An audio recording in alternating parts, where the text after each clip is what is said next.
Buenas tardes, ingeniero. Nosotros vamos a explicar la instalación del servidor Internet DNS de HCP en una máquina Linux. Primero vamos a ver un poco de teoría. ¿Qué es DNS? DNS, también la abreviación de Domain Name System, es un sistema jerárquico que se ocupa de administrar los nombres de dominio. Aquí se puede encontrar dos resoluciones. Una directa, que es en la que el DNS permite conocer dónde está alojado el contenido de una web, traduciendo el nombre del dominio, tal puede ser google.com, facebook.com, etc., a una IP. Y también puede ser resolución inversa, donde es posible obtener la información de un nombre de dominio preguntando por la dirección IP en vez de preguntar por el nombre de dominio. La caché DNS guarda en un historial las direcciones IP de las webs que son visitadas desde el equipo, agilizando el proceso. Si no tenemos guardada la dirección IP en la caché de nuestro navegador, se tendrá que realizar la petición al servidor DNS. Aquí podemos ver en un ejemplo cómo un cliente está solicitando por medio del nombre de dominio a un servidor DNS y este le devuelve lo que está asignado a su dirección IP. Aquí tenemos otro ejemplo donde detalla cómo son las búsquedas directa y la búsqueda inversa. Un servidor DNS. Este es un software que se encarga de traducir ambas resoluciones. Bueno, esto puede ser de dos tipos. Uno que es el servidor primario, principal o maestro, que es el que guarda la información sobre una zona determinada del espacio de nombres de dominio en su propia base de datos. Y un servidor secundario o esclavo, que es cuando la información de un servidor de nombres no procede de los archivos de zona propios, sino que son de segunda o de tercera mano. Este servidor se convierte en secundario o esclavo para esta información. ¿Qué es DHCP? O también conocido como Dynamic Host Configuration Protocol. Cuando tenemos en una red con varios equipos, estos deben tener registrada una dirección IP única y diferente dentro de un segmento o rango de red predeterminado. Esto para que puedan comunicarse y compartir información entre ellos. En el pasado, esta comunicación era establecida manualmente, pero con el tiempo era evidente que no era viable dedicar recursos y tiempo a esta responsabilidad, ya que en una red con más de 30 máquinas, por ejemplo, no todos los usuarios son capaces de realizar esto, así que se asignaba a una sola persona que se encargue de todo, la cual era capaz de cometer errores humanos como repetir la IP, equivocarse en la IP, etc.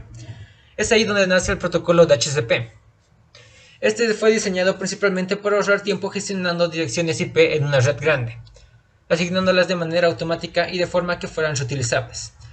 Este protocolo está activo en un servidor donde se centraliza la gestión de direcciones IP de la red. Aquí tenemos un ejemplo donde un PC cliente, al iniciar, cada vez que seleccionamos que su configuración IP sea automáticamente por DHCP, este intentará localizar un servidor de DHCP. Si no encuentra ningún servidor, entonces no podrá disponer de dirección IP y por lo tanto no podrá comunicarse con la red. Pero si es que llegara a encontrar un servidor de HCP, este le proporciona para un periodo de tiempo predeterminado una configuración IP que le permitirá comunicarse con la red. Cuando haya transcurrido el 50% del periodo de tiempo, el cliente solicitará una renovación del mismo. Un servidor de HCP tiene muchas funcionalidades, de las cuales destacamos dos, que son de las más importantes. Administra direcciones IP. El servidor de HCP controla una serie de direcciones IP y las asigna a los clientes, ya sea de forma permanente o durante un tiempo determinado. El servidor utiliza un mecanismo de permiso para determinar durante cuánto tiempo un cliente puede utilizar una dirección que no sea permanente. Cuando se deja de utilizar la dirección, se devuelve a la agrupación y se puede volver a asignar. Y configura la red para los clientes. El servidor asigna una dirección IP y proporciona otra información para la configuración de red, como un nombre de host, una dirección de emisión, una máscara de subred, un portal predeterminado, un servicio de nombres y mucha otra información más. Un servidor web. Un servidor web es un software que forma parte del servidor y tiene como misión principal devolver información, o sea, las páginas web, cuando recibe peticiones por parte de los usuarios. En sus funciones, para hacer esto sigue una serie de pasos. Primero, tras la primera consulta por parte del usuario hacia una web, se establece una conexión entre el servidor DNS y el ordenador que realiza la consulta o petición. Después solicita el contenido al servidor web mediante el protocolo HTTPS. Una vez que el servidor web ha recibido la solicitud del contenido solicitado por el cliente web, debe procesar la solicitud hasta encontrar el contenido solicitado dentro del dominio correspondiente. Y por último, envía el contenido solicitado al cliente web que lo solicitó. Ahora vamos a pasar a ver cómo se realizan las implementaciones de estos servidores en la práctica, dentro de la máquina Linux, utilizando para el servidor DNS Pint9, para el servidor web Apache y para el servidor DHCP un servidor local, ya que vamos a utilizar Hamachi para la comunicación entre las computadoras, que cuenta como sí mismo un servidor DHCP. Esta es la máquina virtual que vamos a utilizar para la instalación de los servidores. Como podemos ver, es una versión Ubuntu 20, la cual está recién instalada. Y bueno, primeramente veamos un poco sobre los adaptadores de red. En este caso vemos que tenemos dos conectados, los otros dos están apagados. El primero lo vamos a tener en modo NAT, el cual nos va a permitir la conexión a internet y también descargar los paquetes. Además que este va a ser el que vamos a utilizar para conectarnos a la VPN y poder hacer las pruebas del servidor web y del servidor DNS. Después tenemos el segundo adaptador, el cual está en red interna. Este lo vamos a utilizar para probar DHCP, debido a que como Hamachi ya nos entrega unas direcciones IP, no podemos utilizar DHCP. Entonces, para hacer la configuración y las pruebas de DHCP lo vamos a utilizar en una red interna con el adaptador 2. Bueno, comenzamos con la instalación de todos los servidores que vamos a utilizar. Obviamente voy a hacerle un poco de zoom para que se vea de mejor manera. Y lo primer comando que vamos a insertar es sudo i, el cual nos va a permitir ejecutar comandos directamente de modo administrador, para no tener que estar ingresando el comando sudo a cada momento. El primer servidor que vamos a instalar, aquí lo tengo anotado, apt get install, que va a ser Apache 2, el cual va a ser nuestro servidor web. Entonces simplemente presionamos enter y vemos que nos dice si queremos continuar, ponemos una S y apretamos enter nuevamente. Esperamos un segundo a que se instale el servidor. Este es el servidor web que vamos a utilizar, que es Apache 2. Tenemos que dejarlo un momento.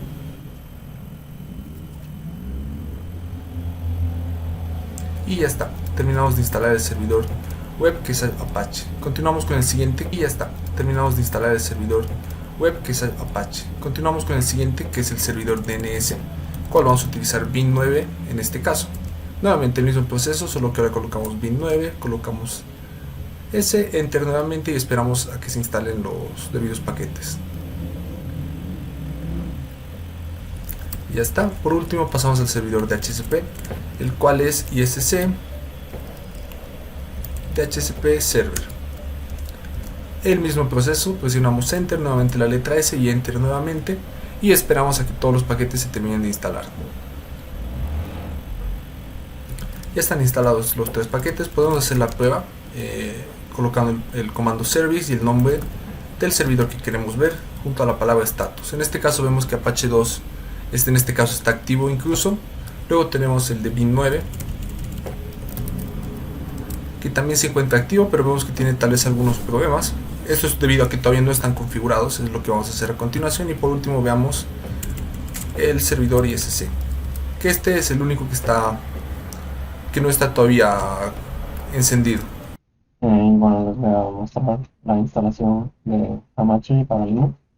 Bueno, la página de Hamachi nos proporciona diferentes archivos de instalación, tanto para distribuciones como Red Hat, Debian o archivos de instalación comprimidos con TAR, tanto para 32 y 64 bits. En mi caso estoy utilizando una distribución llamada Arch Linux, que ya cuenta con un paquete para la instalación de Hamachi, y se instala simplemente con este comando. Vamos a ver la contraseña, y una vez que se instala ya podemos utilizar el comando Hamachi, que nos devuelve información acerca de nuestro estado en la red, nuestro ID de cliente y nuestra dirección IP. En este caso podemos ver que no estoy conectado a ninguna red. Para conectarnos a una red simplemente utilizamos el comando Hamachi con la opción Join. Bueno, ya que tenemos instalados los tres servidores, lo primero que vamos a hacer es comenzar con la configuración del servidor de DHCP. Lo primero que vamos a hacer es configurar el adaptador de red, el cual va a utilizar DHCP para hacer para realizar las consultas y poder asignar direcciones IP, etcétera, que es en este archivo, el cual se encuentra en la dirección etc default ISC DHCP server. Y la parte que vamos a modificar es donde le decimos qué interfaz de IPv4 vamos a utilizar. Para hacerlo simplemente abrimos una nueva terminal y vemos cuáles son las que tenemos disponibles. ingresamos el comando IP address y aquí vemos que tenemos en POSE 3, el cual es el que está conectado a internet, el cual lo vamos a utilizar para conectarnos a Hamachi, y aquí tenemos en POSE 8, él es el cual vamos a utilizar para una red interna, que vemos que no tiene casi ninguna configuración. Entonces simplemente copiamos su nombre, lo colocamos en esta sección y una vez que ya está colocado simplemente guardamos el archivo y con eso ya tenemos configurado la parte del adaptador de red que va a utilizar DHCP. Lo siguiente va a ser asignarle una dirección estática a este adaptador. Ok, para asignar la dirección estática tenemos que acceder al archivo, el cual se encuentra en la dirección nano etc netplan, y aquí solo encontramos un archivo y encontramos esta configuración, la cual mi compañero la va a explicar. Ok, para hacer una configuración de los adaptadores de red que necesitamos una dirección IP estática, hacemos uso de este archivo. Este archivo a partir de Ubuntu 18 Ubuntu 20 es una gestión automática de IPs, lo que significa que necesitamos cambiarlo. Ahora, dentro del renderer este Network Manager, este es un comando que nos permite o que le dice a la computadora que debe hacerlo automáticamente. En este caso vamos a utilizar networkd, lo que hace que la computadora nos deje esta configuración a nosotros. Ahora, Ethernet. En este campo vamos a configurar cada adaptador de red. En este caso solo tenemos uno que es en POSE 8. Ahora, para su dirección IP necesitamos asignarle una que sería 192.168.100.3/24. Ahora, en caso hipotético de que tengamos un router, en la vida real se tiene, en este caso se le coloca en la parte de gateway. La IP del router sería 192.168.1.1. Ahora, dentro de los name servers, acá vamos a hacer una configuración. En search colocamos el dominio que vamos a utilizar, en este caso va a ser redes.o. Se coloca acá la dirección IP del servidor DNS. En este caso vamos a colocar 1.1.1.1. Ok, una vez ya terminamos con la configuración, la cual explicó mi compañero, podemos guardar simplemente el archivo y vamos a ejecutar dos comandos. Netplan generate, el cual nos va a indicar si tenemos algún error en la configuración de la IP estática. Vemos que no tengamos ninguno y luego aplicamos el comando netplan.apply, el cual va a aplicar los cambios. Entonces si ahora aplicamos el comando IP address y buscamos el en POSE 8, vemos que ya tiene la dirección estática que nosotros le habíamos asignado, 192.168 la 100.3/24. Una vez ya tenemos asignada la dirección IP estática, ya podemos comenzar con la configuración de lo que sería el rango de direcciones IP que vamos a manejar. Entonces accedemos al archivo dhcpd.conf, el cual es este archivo en el cual podemos asignar el rango de direcciones que vamos a manejar.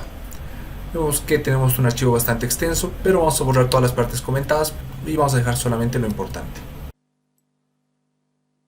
Ok, para hacer la configuración de rangos del servidor de DHCP hacemos cambios en este archivo. Estas dos opciones las dejamos como están. Cambiamos, lo importante viene acá, que es el default list time. El default list time es el tiempo mínimo que se le va a asignar un IP a un host, y el max list time, si es que lo requiere, es el máximo tiempo que se le va a asignar un IP a un host.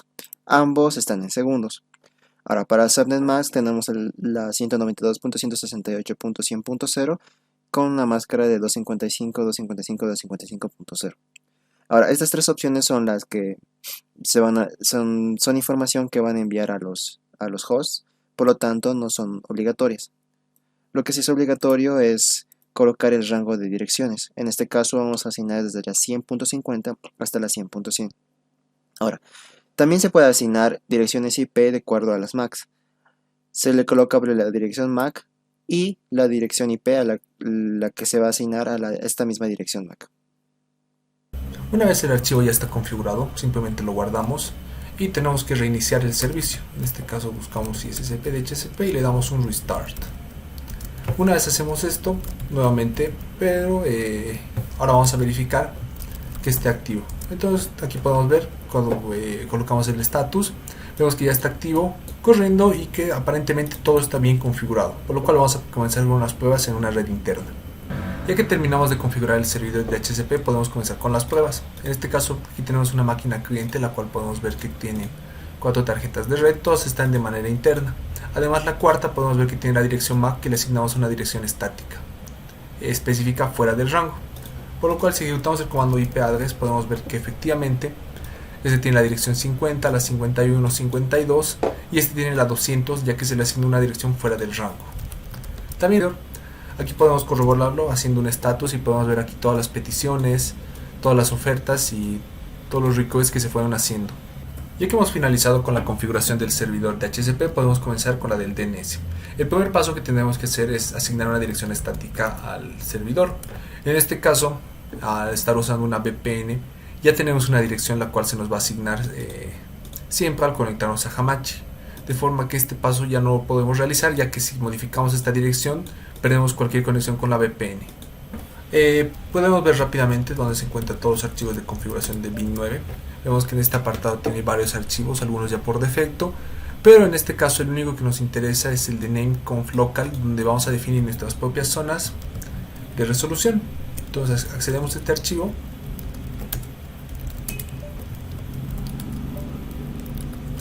y vemos que se encuentra vacío.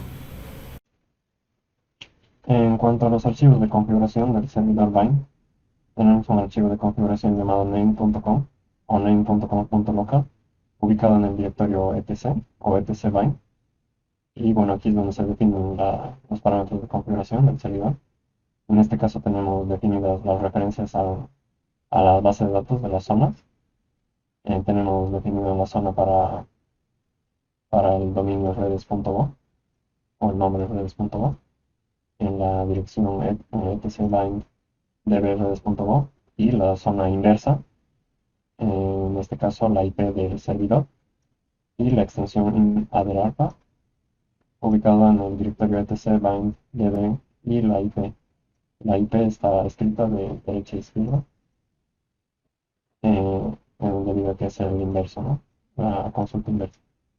Bueno, una vez hemos terminado de configurar el archivo, tenemos que crear estos dos, el de db.redes.bo y el de db con la dirección IP inversa.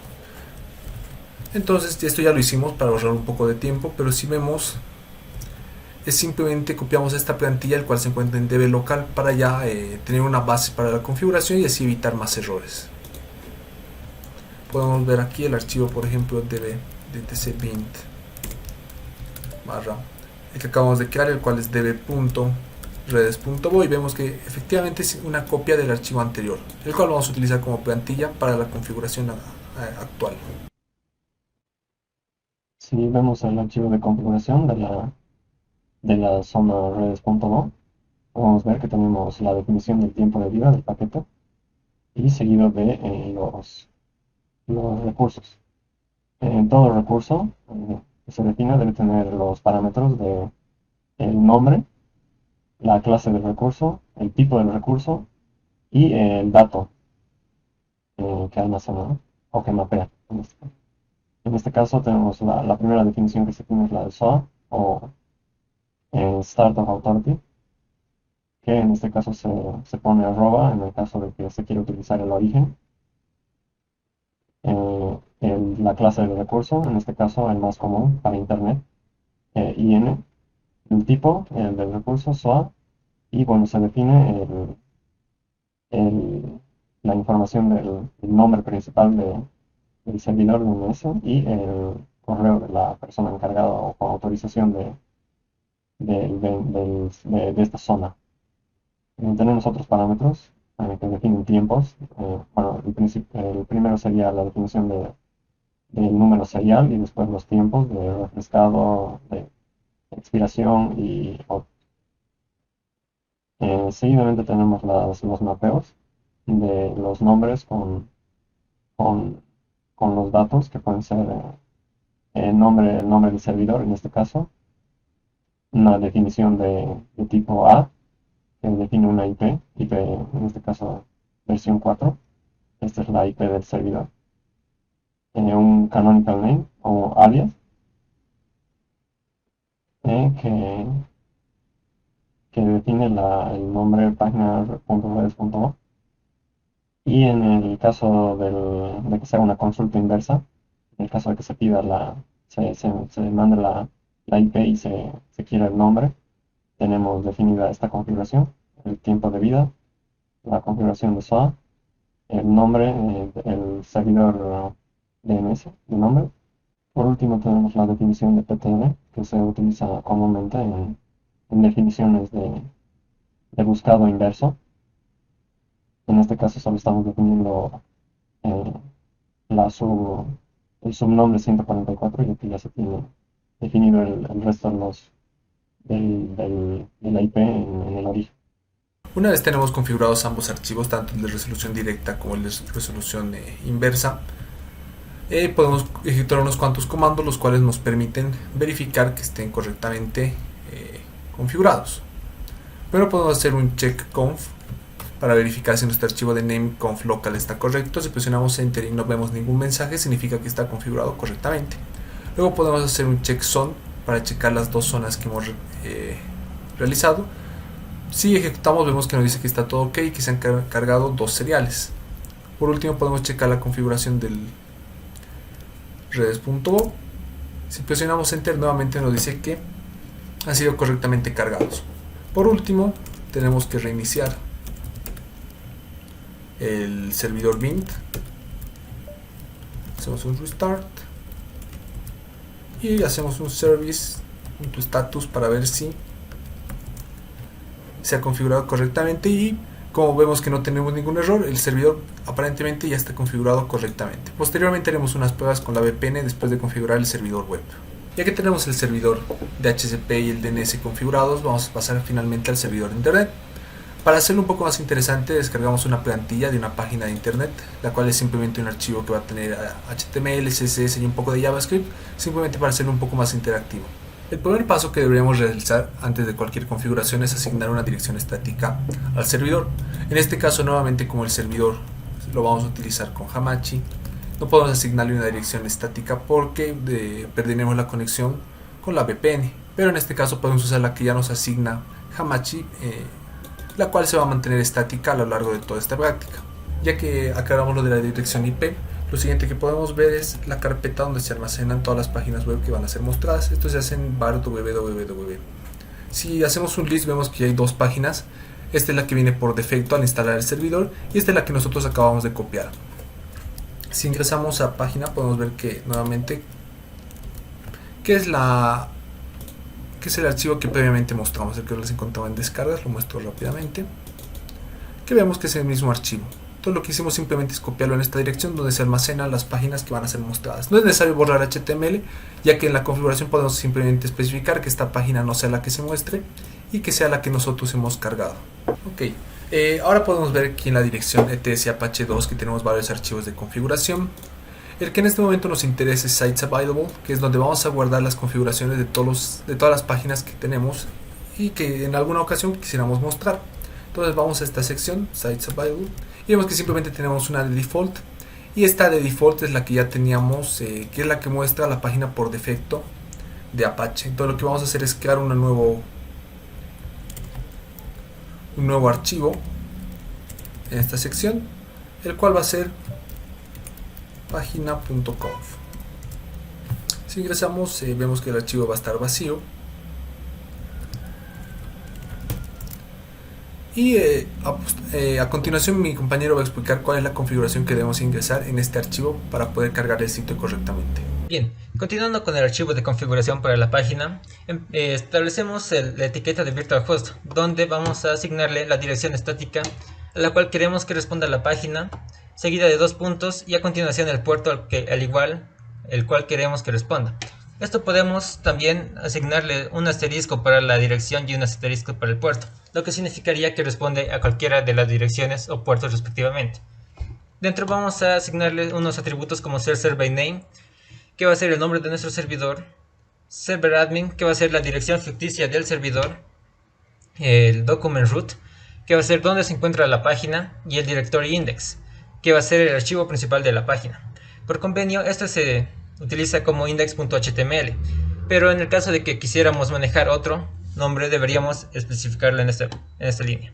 Luego cerramos la etiqueta y eso sería la parte de configuración. Ya hemos terminado la configuración, pasamos al último de los pasos para poder cargar nuestra página en el servidor. Lo siguiente, podemos ingresar a Apache 2 y vemos que tenemos una sección la cual dice Sites Available, que es la que acabamos de configurar, pero tenemos una de Sites Enabled, la cual sería los sitios que se van a mostrar, ya que en esta sección simplemente están los sitios disponibles, pero todavía no visibles. ¿Qué es lo que tenemos que hacer? Crear un enlace simbólico para este archivo, el cual acabamos de crear, que se sitúe en esta sección. Esto ya tenemos un comando, el cual nos lo crea Apache para facilitarnos todo esto, el cual es add2 en site. Entonces, ¿qué es lo que hacemos? Add2 en site y le indicamos qué archivo queremos que lo transfiera a la carpeta de Sites Enabled. De hecho, podemos ver que ya nos muestra los tres que tenemos. Simplemente colocamos página y le damos a Enter. Ya vemos que se cargó el archivo, incluso nos dice que si queremos que esta configuración nueva se active, tenemos que reiniciar el servidor o volverlo a cargar. Pero antes no tenemos que olvidar que ya que tenemos este archivo cargado, tenemos que quitar el que está por defecto. Entonces, utilizamos el comando dsite y le indicamos que queremos que saque 00 default. Nuevamente aplicamos esto y ahora el único archivo, la única página que se debería mostrar sería la que acabamos de crear, la cual era página.com. Por último, hacemos un service de Apache restart y hacemos un status para verificar cómo se encuentra el servidor. Vemos que no nos marca ningún error, por lo cual el servidor ya debería estar funcionando correctamente. Ahora en un momento comenzamos con las pruebas a través de la VPN. Lo primero sería conectarnos a la VPN. En este caso vemos que ya estamos conectados, se ha creado una nueva red, la cual es Proyecto Redes 123, que en este caso vemos que el único que está en la red es mi equipo por el momento. Si vemos un poco la información, vemos aquí que esta es la dirección IP la cual nos asigna Hamachi para la VPN y que es la que hemos estado utilizando para todas las configuraciones. La página que deberíamos ver a través del servidor web es la siguiente. Esta se está cargando de manera local a través del file, pero esta debería ser la página que debería poder ver mi compañero. Ok, para hacer la prueba tanto del servidor DNS como del servidor web, necesitamos conectarnos a una red VPN llamada Hamachi. Dentro nos hemos conectado a otra red que se llama Proyecto Redes 123. Ahora, con esto debería bastar, ¿no? Entonces, intentamos hacer un ping y no funciona. Intentemos al servidor.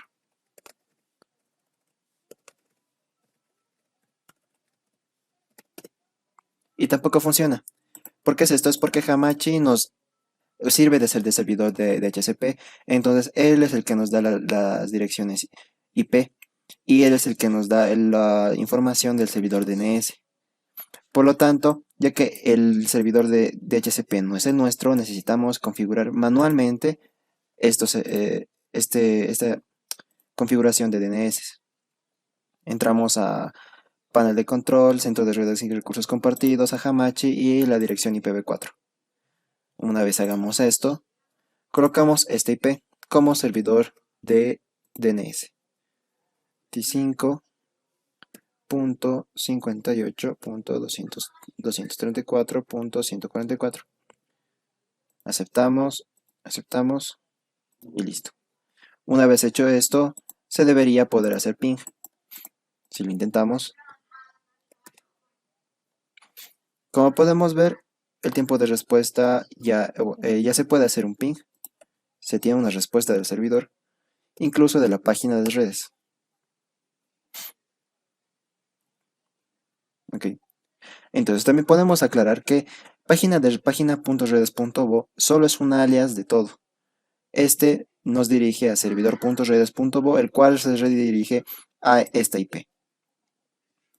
Ok, una vez tenido esto, podemos hacer prueba en un navegador. Si colocamos página.redes.bo, nos envía a la página por defecto. Ahora, si podemos recordar, se ha configurado en el puerto 80. Pero ¿qué pasa si colocamos cualquier otro puerto?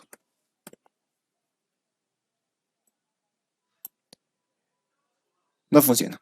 Ok, entonces podemos asegurar de que está correctamente configurado en un puerto 80, ya que obviamente si colocamos otro puerto, no funciona. Acá nos hemos olvidado el punto, los dos puntos, 80. y efectivamente nos manda directamente a la página que se ha configurado manualmente dentro del servidor DNS.